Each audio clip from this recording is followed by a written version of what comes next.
पहला सवाल लेंचो के बारे में है, उसे किस बात की उम्मीद थी? और जवाब है भगवान से एक खत जिसमें पैसे हों। सोचिए, ये एक बड़ी उम्मीद थी जो उसके मजबूत विश्वास का दिखाती है। अच्छा, अब बात करते हैं एनी की। वो डायरी क्यों रखना चाहती थी? क्योंकि अकेलापन महसूस करती थी, जो एक गहरी भावनात्मक सच्चाई है। आगे बढ़ते हैं। एक बेकर को क्या कहा जाता है, पता है किसी को? जवाब है अ पेदर, जो कि एक लोकल शब्द है। और कूर कहाँ है? ये कर्नाटक राज्य में है, जो अपनी कॉफी और मसालों के लिए काफी मशहूर है। अब कुछ कविताओं पर नजर डालते हैं। डस्ट ऑफ स्नो हमें नेचर की हीलिंग पावर के बारे में बताती है, कैसे एक छोटा सा पल एक बड़ा असर डाल सकता है। वहीं द ट्रीज कविता में नेचर को संघर्ष करते हुए दिखाया गया है, जो बाधाओं को तोड़ने का एक मजबूत प्रतीक है। अच्छा, द बॉल पोएम का मुख्य विषय क्या है? यह हमें सिखाती है कि चीजों को खोना बड़े होने का ही एक हिस्सा है, जिंदगी का एक बहुत महत्वपूर्ण सबक। और दूसरी तरफ हमारे पास एक डरपोक ड्रैगन के बारे में एक मजेदार कहानी है, जो एक लंबी और मजेदार कहानी है। ठीक है, तो अब हम अपने अगले सेक्शन पे चलते हैं, फुटप्रिंट्स एंड द इंटेलेक्चुअल्स। इसमें हम कुछ दिलचस्प किरदारों, उनके नतीजों और जरूरी फैक्ट्स से जुड़े सवालों को देखेंगे। इस मॉड्यूल में 3 बहुत जरूरी सवाल हैं। पहला, हरी को काम के बदले में क्या मिलता है? उसे खाना, रहने की जगह और शिक्षा मिलती है, जो उसके बदलाव की कुंजी है।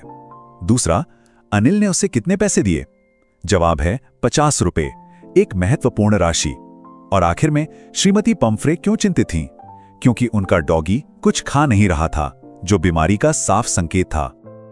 अब आते हैं भोली की कहानी पर। उसे स्कूल क्यों भेजा गया? उसके पिता ने सोचा कि इससे उसकी अच्छी शादी हो जाएगी। यही तो विडंबना है।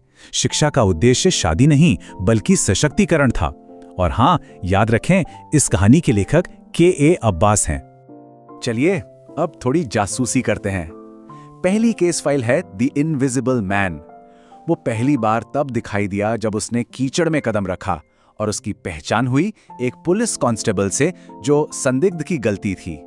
अब दूसरी case file the midnight visitor. इसमें फाउलर कौन था? वो एक लेखक था जो कहानी में हमारा नजरिया बन जाता है। और अब एक बड़ा सवाल, जो हार खो गया था, उसकी असली कीमत क्या थी? जरा सोचिए, जवाब आपको चौंका देगा। सिर्फ 500 फ्रैंक। ये कहानी हमें गर्व की कीमत के बारे में बहुत कुछ सिखाती है ना?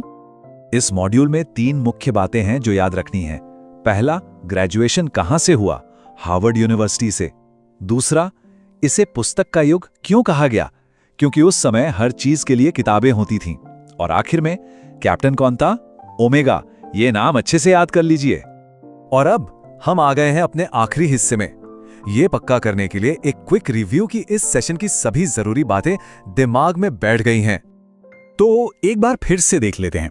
हमने फर्स्ट फ्लाइट, गद्य और कविता से 4-4 सवाल और फुटप्रिंट्स विदाउट फीट से 12 सवाल कवर किए हैं। और हाँ, एक बहुत जरूरी बात, जेफर्स और के अब्बास की स्पेलिंग को ध्यान से देख लें, क्योंकि इसमें गलतियां हो सकती हैं। इन सवालों के साथ छोटे सवालों वाले सेक्शन की एक मजबूत तैयारी हो गई है। इनके परीक्षा में आने की संभावना बहुत ज्यादा है, तो पूरे आत्मविश्वास के साथ परीक्षा दें। अब सब पूरी तरह से तैयार हैं। 2026 की परीक्षा के लिए ढेर सारी शुभकामनाएं।